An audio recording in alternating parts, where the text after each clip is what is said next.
So, hello people, this is your channel CTV, and in this video we are going to revise FEMA definitions जो FEMA के अंदर देख के रखे हैं and person resident in India की जो डेफिनेशन है ये हम पढ़ेंगे। साथ ही साथ जो है इस पर क्वेश्चन है वो हम करेंगे। ठीक है, तो बस यही चीज़ें, यही कंटेंट इससे कवर्ड रहेगा एंड इसके थ्रू हम जो है जो प्रिलिमिनरी FEMA का पार्ट है वो ओवर करेंगे। राइट, सो होप सो आप कोविड में अच्छा कर रहे होंगे। ठीक है, अपना ख्याल रख रहे होंगे एंड बिना किसी देर के अब हम स्टार्ट करते हैं। अगर हम ऑब्जेक्ट की बात करें तो FEMA का ऑब्जेक्ट क्या है, सबसे पहले मैं आपको बता दूं कि इधर जो है रिवीजन जो होगा उसमें मल्टीपल टाइम चीज़ों को बोला जाएगा। ठीक है, अगर आपको लग रहा है कि ज़्यादा बार बोला जा रहा है या आपको लग रहा है कि चीज़ें थोड़ी सी लंबी स्पैन में हो गई है तो आप अपनी स्पीड को बढ़ा सकते हैं। ठीक है, वो बढ़ा के आप जो है इस वीडियो को जल्दी से कवर कर सकते हैं। बट ठीक है, चीज़ों को रिटेन करने के लिए वो ना ही सिर्फ कम समय में इसको रिवाइज करने का पर्पस है, साथ ही साथ इसको रिटेन भी होना चाहिए। तो टाइम से एक बार मैं कॉम्प्रोमाइज़ नहीं भी करूँ तो ये टाइम से मैं एक बार कॉम्प्रोमाइज़ कर भी लूँ, बट मैं जो है रिवीजन जो इस वीडियो का जो पर्पस है वो पर्पस पूरा होना चाहिए। तो हो सकता है कि वीडियो थोड़ा सा धीरे जाए बट ये वीडियो से एक अंडरस्टैंडिंग बेटर डेवलप हो जाएगी। सो बिना किसी देर के अब हम स्टार्ट करते हैं। ठीक है, तो ऑब्जेक्ट की बात करें तो ऑब्जेक्ट पढ़ने की वैसे ज़रूरत नहीं है, बस सिंपल सी बात है हमको ये समझना कि एक्सटर्नल ट्रेड को फैसिलिटेट करने के लिए, ठीक है, ट्रेडिंग को फैसिलिटेट करने के लिए ये FEMA को लाया गया है। तो facilitating trade and development of market. ठीक है, तो facilitating trade and development of market, तो facilitate external trade and payment and development and maintenance of foreign exchange market. तो फॉरेन ट्रेड को हेल्प करना, आप ऐसा बोल दो, फॉरेन ट्रेड को हेल्प करना, फैसिलिटेट करना एंड फॉरेन मार्केट को डेवलप करना। ठीक है, फॉरेन ट्रेड को हेल्प करना, फैसिलिटेट करना, facilitating foreign trade and facilitating foreign market and developing foreign market. आपको लग रहा है कि ऐसे केस में जब आपको लग रहा है कि कुछ चीज़ें आपको भी बोलने की है तो आप एक बार पॉज करके अपने आप से भी बोल लो, अपने आप से भी लिख लो, फिर आप कंटिन्यू करना। जैसे थोड़ा प्ले करो एंड थोड़ा फिर आप पॉज करके अपने आप से भी अटर करो तो आपको चीज़ें जल्दी से रिवाइज हो जाएगी। ठीक है, मैं एक लास्ट बार और बोल रहा हूँ कि फैसिलिटेट करना फॉरेन ट्रेड एंड डेवलप करना फॉरेन मार्केट। तो देखा जाए तो पहले फेरा था, फेरा में ड्रैकोनियन प्रोविजन थे। ठीक है, मतलब प्रोविजंस जो है वो फेवर में नहीं थे, तो फेरा में जो है ड्रैकोनियन प्रोविजंस थे, FEMA में जो है वो लिबरलाइज प्रोविजन हो गए। तो ड्रैकोनियन प्रोविजन थे अब लिबरलाइज हो चुके हैं। मीन्स इकोनॉमी पहले जो क्लोज नेचर की थी अब वो ओपन नेचर की हो गई है। ठीक है, अगर एप्लीकेबिलिटी की बात करें, चलो हमने ये कट किया, अगर एप्लीकेबिलिटी की बात करें तो applicability after all Jammu Kashmir पे भी एप्लीकेबल होता है। PRI जो ओन कंट्रोल करता है ब्रांच ऑफिस और एजेंसी आउटसाइड इंडिया या पर्सन, ठीक है, और पर्सन जिस पे ये एक्ट लगता है, person to whom act apply, उसने कॉन्ट्रावेंशन किया है बाहर तो उस पर भी FEMA लग जाएगा। तो इंडिया में तो लगेगा ही लगेगा, पर्सन जिस पे ये एक्ट अप्लाई होता है उसने बाहर जाके कॉन्ट्रावेंशन किया है तो उस पर भी लगेगा एंड साथ ही साथ जो है PRI की branch office agency outside India उस पर भी लगेगा। अगर हम FEMA की बात करें तो सबसे पहले हम पर्सन की डेफिनेशन देख लेते हैं। जो बीच में छोटी मोटी डेफिनेशन है वो हमको पढ़ने की ज़रूरत नहीं है क्योंकि इस पर कोई ऐसे क्वेश्चन भी नहीं आए हैं। हम तो डायरेक्ट पर्सन की डेफिनेशन देखते हैं। पर्सन में नॉर्मल से जो पर्सन है, individual, HUF, company, AOP, BOI, AJP, ये सब तो है ही है। साथ ही साथ क्या है, ब्रांच ऑफिस एजेंसी, क्या लिखा हुआ है, ब्रांच ऑफिस एजेंसी। ठीक है, ब्रांच ऑफिस एजेंसी ओन्ड और कंट्रोल बाय सच पर्सन, तो वही लिखा हुआ है कि branch office agency owned and control by such person. Such person मतलब कि ये जो सच पर्सन है इनकी ब्रांच ऑफिस और एजेंसी इन पर भी एप्लीकेबल होता है। अब ब्रांच ऑफिसर एजेंसी में ब्रांच तो चलो आ जाता है, हेड क्वार्टर भी कभी बोल के रखे तो हेड क्वार्टर भी इधर ही आता है। ब्रांच ऑफिस एजेंसी ओन्ड और control by such person, such person के द्वारा ओन्ड हो या सच पर्सन के द्वारा कंट्रोल्ड हो। ठीक है, इसमें ट्रस्ट नहीं आता। ठीक है, इंपॉर्टेंट क्या है, इसमें ट्रस्ट नहीं आता। अब हम पर्सन रेसिडेंट इन इंडिया की डेफिनेशन पढ़ लेते हैं। इसमें जो छोटे छोटे जो है रेड मार्क है, वो रेड मार्क ये है कि वो चीज़ें हमको ध्यान रखने की है क्योंकि हम वो भूल जाते हैं, इसलिए वो रेड मार्क वाली चीज़ों को समझना जरूरी है। तो पर्सन रेसिडेंट इन इंडिया, तो पर्सन रेसिडेंट इन इंडिया में आपको दो चीज़ें देखनी पड़ती है, एक तो प्रीसीडिंग फाइनेंशियल ईयर में क्या हो रहा है और करंट ईयर में क्या हो रहा है। सबसे पहले person resident in India date to date देखा जाता है, ईयर वाइज नहीं देखा जाता।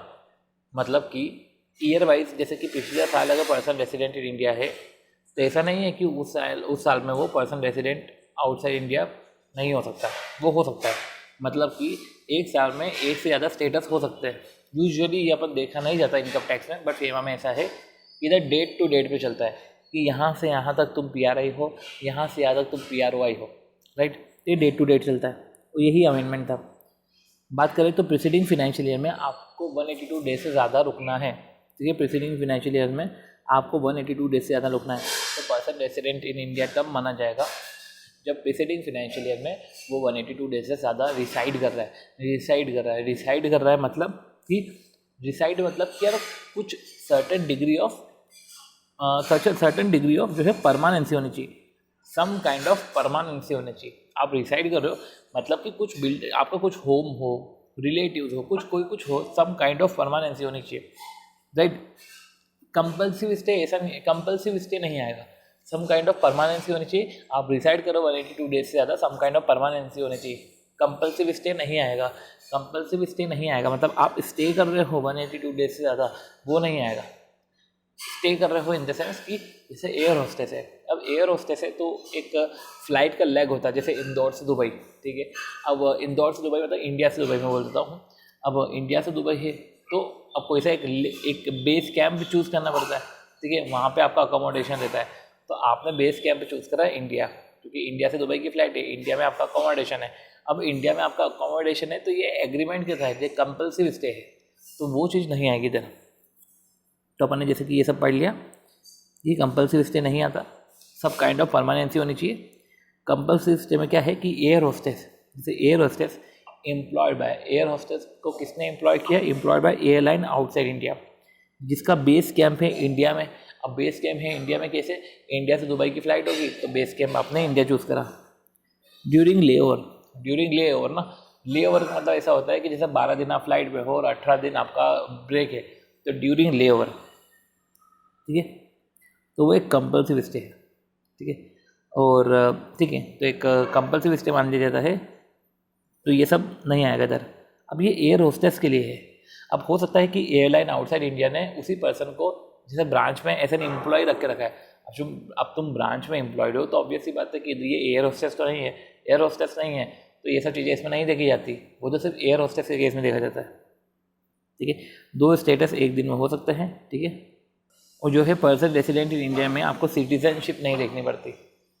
अब जो है इंपॉर्टेंट चीज़, मेन टॉपिक की हम बात करते हैं, प्रीसीडिंग फाइनेंशियल ईयर में 182 दिन से ज़्यादा है, एंड करंट ईयर में अगर आप ये चीज़ कर रहे हो, इन चीज़ के अलावा कर रहे हो तो रेसिडेंट इन इंडिया, मतलब बाहर जा रहे हो एम्प्लॉयमेंट के लिए, बिजनेस के लिए या किसी अदर पर्पस के लिए फॉर अनसर्टन पीरियड, ठीक है, तो किसी अदर पर्पस के लिए जा रहे हो फॉर अनसर्टन पीरियड, ये 3 चीज़ें कर रहे हो करंट ईयर में, तो आप PROI हो जाओगे, ठीक है। मतलब तब आप PRI नहीं होगे, अदरवाइज आप PRI होगे अगर कोई सा दूसरा पर्पस है तो। एम्प्लॉयमेंट के लिए बाहर जा रहे हो, बिजनेस के लिए बाहर जा रहे हो, किसी अदर पर्पस के लिए बाहर जा रहे हो, पीरियड अनसर्टन है, ठीक है।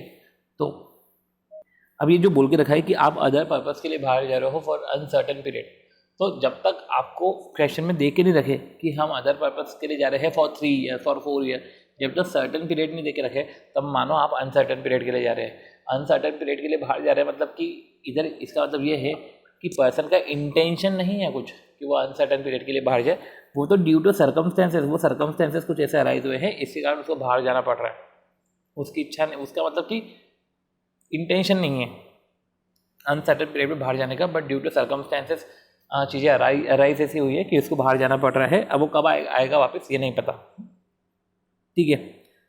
तो अगर एक क्वेश्चन था कि वो जा रहा है हायर स्टडीज़ के लिए for the purpose of 3 year, तो ध्यान दें कि हायर स्टडीज़ के लिए जा रहा है 3 साल के पर्पस के लिए, तो आप समझो इधर अदर पर्पस के लिए जा रहा है for certain period, certain period के लिए जा रहा है मीन्स ये एक्सेप्शंस में कवर नहीं है, सर्टन पीरियड के लिए जा रहा है तो वो हो गया अपना PRI।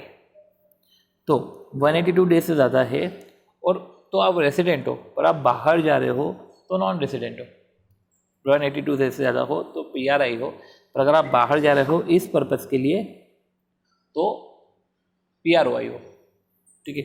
इसे का ही उल्टा, आप 182 डेज से ज़्यादा नहीं हो इंडिया में, 182 डेज से ज़्यादा नहीं हो इंडिया में, आप 182 डेज से ज़्यादा नहीं हो इंडिया में, पर आप इंडिया में आ रहे हो वही 3 पर्पस के लिए, वो 3 पर्पस के लिए आप इंडिया में आ रहे हो, बिजनेस, एम्प्लॉयमेंट, ठीक है, एंड अदर पर्पस के लिए, ठीक है, फॉर अनसर्टेन पीरियड। अब वही सब चीज़ों के लिए आप इंडिया में आ रहे हो। अब ठीक है, अपन ने ऐसा मान लिया कि 182 डेज से ज़्यादा आप इंडिया में नहीं रहते और आप आ रहे हो इंडिया में, बनारस हिंदू यूनिवर्सिटी आ रहे हो 3 साल के लिए, तब समझो आप अदर पर्पस के लिए आ रहे हो फॉर सर्टेन पीरियड। आप सर्टेन पीरियड के लिए आ रहे हो तो आप PRY हो गए, क्योंकि PRI तभी होता है जब आप अनसर्टेन पीरियड के लिए इधर आते हैं। ये हमारा हो गया, ठीक है। चलो, तो ये चीज़ का ध्यान रखना, क्योंकि ऐसा है कि पहले हम ऐसा समझते थे कि 182 डेज से ज़्यादा रिसाइड करना जरूरी है, पर अब जो क्वेश्चन आ रहे हैं उन क्वेश्चन में आंसर इस तरीके से है कि अगर आप 182 डेज से ज़्यादा इंडिया में नहीं हो पर आप इस पर्पज़ के लिए आ रहे हो, तो ऐसे केस में आप रेसिडेंट हो। जैसे कि 182 डेज से आप ज़्यादा रुकते थे पर आप बाहर जा रहे थे इस पर्पज़ के लिए, तो आप पर्सन रेसिडेंट आउटसाइड इंडिया थे, तो पूरा उल्टा हो जाता था। इधर भी ऐसा है कि आप 182 डेज से कम हो, 182 डेज से ज़्यादा हो गए, 182 डेज या उससे कम हो और आप इंडिया आ रहे हो इन पर्पज़ के लिए, तो आप PRI मान लिए जाओगे, ऐसा है। ये हो गई इंडिविजुअल की बात, ठीक है। अब दूसरा, ठीक है, नहीं चलो ये अपना पॉइंट पड़ा। अब सेकंड, 4 चीज़ होती है। दूसरा, कंपनी इंडिया में रजिस्टर्ड है। अब जब कंपनी इंडिया में रजिस्टर्ड है वो PRI है। तीसरा और चौथा क्या है, PROI ओन्ड या कंट्रोल करता है। आपको दिख रहा होगा, ओन्ड मतलब सब्सिडियरी है, कंट्रोल करता है मतलब ब्रांच है, ठीक है। ओन्ड और कंट्रोल का मतलब यही है। PROI ओन्ड या कंट्रोल करता है branch officer agency in India, या PRI ओन करता है branch officer agency outside India, ठीक है। तो PROI ओन कंट्रोल करता है branch office agency in India, या PRI ओन या कंट्रोल करता है branch office agency outside India. तो 4 चीज़ें हो गई। एक इंडिविजुअल के एस्पेक्ट में हमने देख लिया, एक कंपनी के रिस्पेक्ट में देख लिया, एक हमने जो देख लिया PRI और PROI के रिस्पेक्ट में देख लिया। बाकी सब हमने पढ़ लिया, सिटीजनशिप रेलेवेंट नहीं है, इन सब चीज़ें XYZ, ठीक है। अब इसके बेसिस पे हम सिलेक्टेड कुछ क्वेश्चन करते हैं, क्योंकि इस पर क्वेश्चन सभी करते हैं और इजी क्वेश्चन है, हम सिलेक्टेड क्वेश्चन करते हैं। कुछ सिलेक्टेड क्वेश्चन है अपन वो करते हैं। क्या है, mister A reside in India during the financial year 18-19। हम टाइम वो बना दें, टाइमलाइन 18-19 में वो रिसाइड इन इंडिया कर रहा था, लेस देन 183। अब लेस देन 183 डेज कर रहा है। अब समझो, 1 सेकेंड, अब क्या बोला है कि he has came to India on 1 April 2019। अब इंडिया आया है तो किसके पर्पज़ के लिए आया, एम्प्लॉयमेंट पर्पज़ के लिए आया है, तो ऑब्वियस सी बात है वो रेसिडेंट हो गया। तो what would be his residential status, ये रेसिडेंशियल स्टेटस क्या है, mister A is not fulling the condition. देखो, स्टेइंग की कंडीशन भले ही फुलफिल नहीं हो रही, mister A is not fulfilling the condition of staying in India for more than 182 days, hence he can not be considered as person resident in India. आप stay की condition पूरी नहीं कर रहे हो तो आप पर्सन रेसिडेंट इन इंडिया तो नहीं हो 1920 में। बट देखो, स्टे की कंडीशन पूरी नहीं कर रहे हो तो पर्सन रेसिडेंट इन इंडिया बिल्कुल नहीं हो। But as he arrive in India, आप इंडिया में अराइव कर रहे हो एम्प्लॉयमेंट के लिए तो आप रेसिडेंट हो, ठीक है। पर आप इंडिया में अराइव हो रहे हो, ठीक है, एम्प्लॉयमेंट के लिए, तो फिर आप रेसिडेंट हो, राइट। देखो, इसलिए हमने जो है एक्सट्रैक्ट भी लिख लिया इसको, ठीक है। ये पूरा एक्सट्रैक्ट कॉपी कर ले ताकि जो है एंडिंग में हमको समझ में आ जाए चीज़ें, यही एक्सट्रैक्ट इंपॉर्टेंट है। अगला, mister X resided in India for the financial year 17-18। India में रिसाइड करा था, ओके, लेस देन 183 डेज के लिए। He has come to India, अब 1 अप्रैल 18 को आया बिजनेस पर्पज़ के लिए, तो बोल सकते हैं कि स्टे नहीं करा है उसने 182 डेज से ज़्यादा, तो वही है कि फुलफिल तो नहीं कर रही कंडीशन स्टेइंग की, तो can not be considered as PRI। पर इंडिया में आए हो बिजनेस के लिए तो आप PRI हो जाओगे। तो PRI हो गया आप 1 अप्रैल 2018 से। बिजनेस, आपने बिजनेस कब छोड़ा, बिजनेस छोड़ा आपने 30 अप्रैल 19 को, मतलब अगले साल का 30 अप्रैल, अगले साल भी खत्म हो गया, मतलब मार्च भी खत्म हो गया, 30 अप्रैल को आपने बिजनेस छोड़ा और इंडिया छोड़ा आपने 30 जून का। तो ऑब्वियस सी बात है कि आप 30 जून तक लोगे, जब तक यहाँ से बाहर नहीं जा रहे, ठीक है। तो लीव इंडिया, ठीक है। अब लीव इंडिया कर रहे हो, इंडिया से बाहर जा रहे हो, अब कितने टाइम के लिए जा रहे हो तो ये तो नहीं बता के रखा है, अनसर्टेन पीरियड ही मान के चलते हैं। तो हम 30 जून तक मानेंगे PRI है, मतलब कि 18-19 तो पूरा PRI है, फिर 1 अप्रैल 19 से 30 जून 19 तक वही PRI है, ठीक। अब 1 अप्रैल, अब देखो अभी 18-19 की बात करें तो 18-19 को तो पूरा PRI है, क्योंकि वो 1 अप्रैल 2018 को बिज़नेस के लिए इंडिया में आ गया था और इंडिया में बिज़नेस कर रहा है।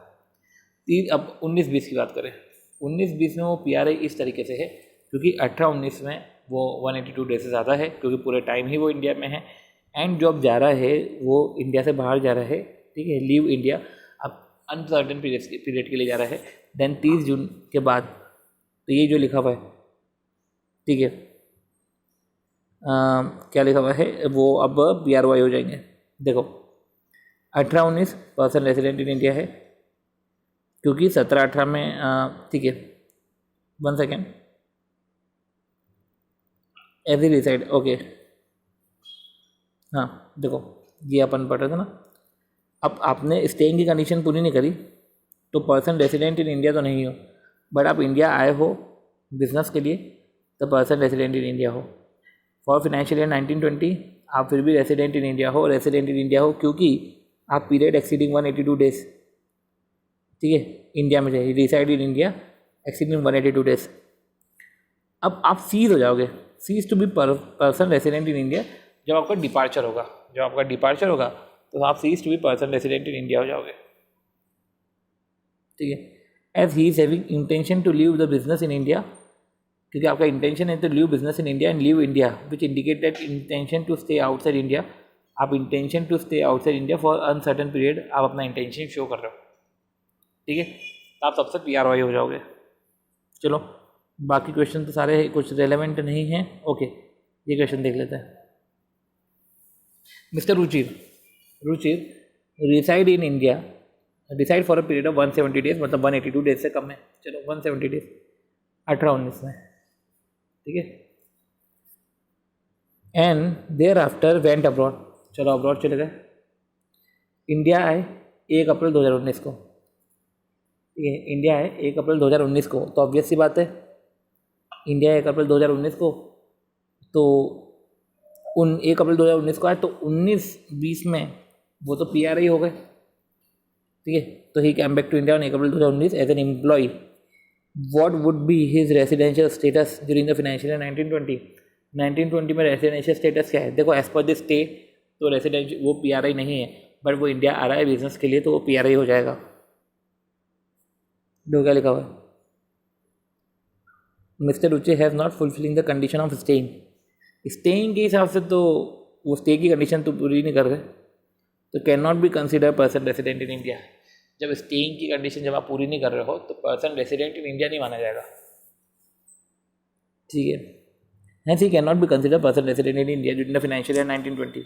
बट ये भी समझो कि he arrive in India, oh my god छोटा हो गया ना ज़्यादा, one second, he arrive in India, but he arrive in India on 1 April 2019 for the purpose of employment, तो वो रेसिडेंट इन इंडिया मान लिया जाएगा। तो बट लिख के आपको लिखना पड़ेगा, वो ये भी लिखना पड़ेगा कि स्टे के हिसाब से तो नहीं है, बट वो इंडिया में आ रहा है तो फिर वो पर्सन रेसिडेंट इन इंडिया है। चलो अगला हमारा Kishore reside in India during the financial year 17-18। तो 17-18 में जो है किशोर इंडिया में रिसाइड कर रहा था, वही less than 182 days he came to India. चलो 1 अप्रैल 2018 को आया फॉर द बिजनेस। अब 1 अप्रैल 2018 को बिजनेस के लिए आया, अगले साल का जो 30 अप्रैल है ना, उसके बाद मतलब कि उसी टाइम उसने अगले साल के 30 अप्रैल मतलब 30 अप्रैल 2019 उसने बिज़नेस क्लोज कर दिया और 30 जून को लेफ्ट आउट कर गया। तो ऑब्वियस सी बात है, अगर हम 18-19 की बात करें, 18-19 की बात करें तो 17-18 में तो लेस देन 182 डेज थे। तो एज पर दिस स्टे तो वो पर्सन रेसिडेंट इन इंडिया नहीं है, बट वो 1 अप्रैल 2018 को बिजनेस के लिए ही आया है, तो पर्सन रेसिडेंट इन इंडिया हो जाएगा 18-19 को। 19-20 की बात करें तो 18-19 में ही वो 182 डेज से ज़्यादा है, तो 19-20 से तो ऑब्वियस सी बात है पर्सन रेसिडेंट इन इंडिया हो जाएगा, ठीक है। और 19-20 से भी अगर हम बात करें तो 1 अप्रैल 2019 से 30 जून 2019 तक, या हम बोल सकते हैं 29 जून 2019 तक वो PRI है, फिर वो PRI हो जाएगा क्योंकि वो इंडिया से बाहर जा रहा है। अब लेफ्ट इंडिया ऑन 30 जून, कोई बताया कि तो नहीं रखा है for the purpose of employment, okay employment बोल के रखा है। अगर कभी नहीं भी बता के रखे तो भी अनसर्टन पीरियड होता तो भी वो PRY हो जाता, तो 30 जून से PRY है।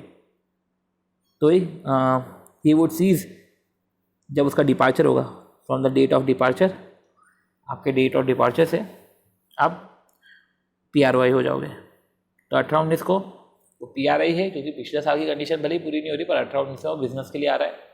19-20 को भी वो PRI है क्योंकि पिछले साल 18-19 में 182 डेज से ज़्यादा रुका था। पर वही है कि जब 30 जून को जा रहा है आउटसाइड इंडिया फॉर एम्प्लॉयमेंट तो वो PRY हो गए। तो इस तरीके से जो है हमने PRI के क्वेश्चन देख लिए, राइट। तो हमने जो है PRI की डेफिनेशन भी समझ ली, ठीक। अब जो है हम foreign exchange and foreign security की डेफिनेशन समझते हैं। फॉरेन एक्सचेंज का मतलब क्या होता है? देखो, फॉरेन एक्सचेंज का मतलब फॉरेन करेंसी तो होता ही होता है, ठीक है, मीन्स फॉरेन करेंसी तो है और साथ में ये भी है। तो फॉरेन करेंसी तो है ही है, साथ ही साथ इंक्लूड में क्या है? BCD, balance credit and deposit, ठीक है, जो पेबल है डॉलर्स में, बैलेंस पेबल है, डिपॉजिट्स पेबल है, ठीक है। BC से क्रेडिट पेबल है इन फॉरेन करेंसी। तो बैलेंस क्रेडिट डिपॉजिट पेबल है इन फॉरेन करेंसी। बाकी जो ड्राफ्ट है, ट्रैवलर चेक है, LC है, BG है, बिल्स ऑफ एक्सचेंज है, ये सब ड्रॉ है इंडियन रुपी में, पेबल है फॉरेन में, या ड्रॉ है फॉरेन करेंसी में, पेबल है इंडियन रुपी में, ठीक है। तो बैलेंस क्रेडिट और डिपॉजिट BCD वो है पेबल इन फॉरेन करेंसी। फिर draft, traveller cheque, letter of credit, ठीक है, ड्रॉ है इंडियन रुपी में, पेबल है फॉरेन करेंसी में, या ड्रॉ है इंडियन करेंसी में, पेबल है फॉरेन करेंसी में। तो कोई सा एक आप इंडियन का ले लो, कोई सा एक आप फॉरेन का ले लो, ठीक है। ये हो गया हमारा फॉरेन एक्सचेंज। आती बात फॉरेन सिक्योरिटी की। तो फॉरेन सिक्योरिटी में क्या है? Bonds, debenture, shares, security, BDSS, bond, debenture, shares and security. तो सिक्योरिटी BDSS एक्सप्रेस और ड्रॉन है। तो bonds, debenture, shares and security express और ड्रॉन है फॉरेन करेंसी में। उसका रिडेम्पशन और रिटर्न या तो फॉरेन करेंसी में हो या तो इंडियन करेंसी में, दोनों कवर है। फॉरेन एक्सचेंज में क्या है? करेंसी है, फिर बैलेंस, क्रेडिट और डिपॉजिट जो पेबल है अपने को डॉलर्स में, bills exchange, LC, traveller cheque जो एक्सप्रेस है इंडियन रुपी में, पेबल है फॉरेन करेंसी में, एक्सप्रेस है फॉरेन करेंसी में, पेबल है इंडियन रुपी में। तो एक्सप्रेस और ड्रॉ को आप एक जगह लो, पेबल को आप एक जगह लो, ठीक है। ये हम सिक्योरिटीज़ में करेंगे, राइट। ये हम जो है सिक्योरिटी में करेंगे, फॉरेन एक्सचेंज में करेंगे, राइट। फॉरेन सिक्योरिटी में bonds, debenture, shares and security जो भी है, इसमें भी ये जो होता है पेबल तो नहीं, पर एक्सप्रेस और ड्रॉ तो होता है। तो एक्सप्रेस और ड्रॉन जो है वो डॉलर में होता है। अब जो पेबल है, payable in the form of या तो रिटर्न या रिडेम्पशन जो है उसका आप इंडियन रुपी में करो या फॉरेन में करो, पर जो एक्सप्रेस और ड्रॉ होना चाहिए वो तो डॉलर में ही होना चाहिए। इधर तो क्या था कि एक्सप्रेस और ड्रॉ अगर इंडियन रुपये में भी करते और पेबल फॉरेन करेंसी में करते तो चलता, पर फॉरेन सिक्योरिटी में ऐसा नहीं है। एक्सप्रेस और ड्रॉ आपको तो इधर डॉलर में करना पड़ेगा। अब रिडेम्पशन ठीक है, रिडेम्पशन या रिटर्न जो भी है आप इंडियन में करो या फॉरेन करेंसी में करो, ये आपका फॉरेन सिक्योरिटी है। तो ठीक है, आप समझ गए होंगे कि बार बार ऐसा बोलना पड़ता है, अटर करना पड़ता है। अगर आपको लग रहा है धीरे है तो आप प्लीज़ स्पीड बढ़ा दीजिएगा, ठीक है, बट क्लियर कट इसको चीज़ों को समझना पड़ेगा, राइट। अब आती बात रीपैट्रिएट टू इंडिया। रीपैट्रिएट टू इंडिया का मतलब क्या है? रीपैट्रिएट टू इंडिया का मतलब है, रीपैट्रिएट टू इंडिया का मतलब है इंडिया के अंदर लेकर आना जो भी आपका रियलाइज्ड फॉरेन एक्सचेंज है, जो भी फॉरेन एक्सचेंज आपका रियलाइज्ड है उसको इंडिया में लेकर आना। रियलाइज्ड फॉरेन एक्सचेंज को इंडिया में लेकर आना, ठीक है। Bringing the realised foreign exchange जो आपका था, रियलाइज्ड फॉरेन एक्सचेंज को इंडिया में लाना। अब आपका दो ऑप्शन है, रिपैट्रिएशन में भी दो ऑप्शन है। तो रिपैट्रिएशन का मतलब सिर्फ लाना नहीं होता, या तो आप लाए हो तो उसको either sell to authorise person for rupee or hold in the account of authorise person, for discharging of any payment or liability in foreign currency. आपने रियलाइज करा foreign exchange, bringing the realise foreign exchange to India. अब जो आपके पास foreign exchange है, तो bringing the realise foreign exchange from outside India, ठीक है, and selling such foreign exchange to authorise person in conversion of rupee और holding in the account of authorise person. वो फॉरेन जो करेंसी है वो hold है in the account of authorise person. अब वो जो है कन्वर्ट तो करा नहीं, वो अभी भी डॉलर्स में ही है, पर ऑथराइज पर्सन के अकाउंट में होल्ड है।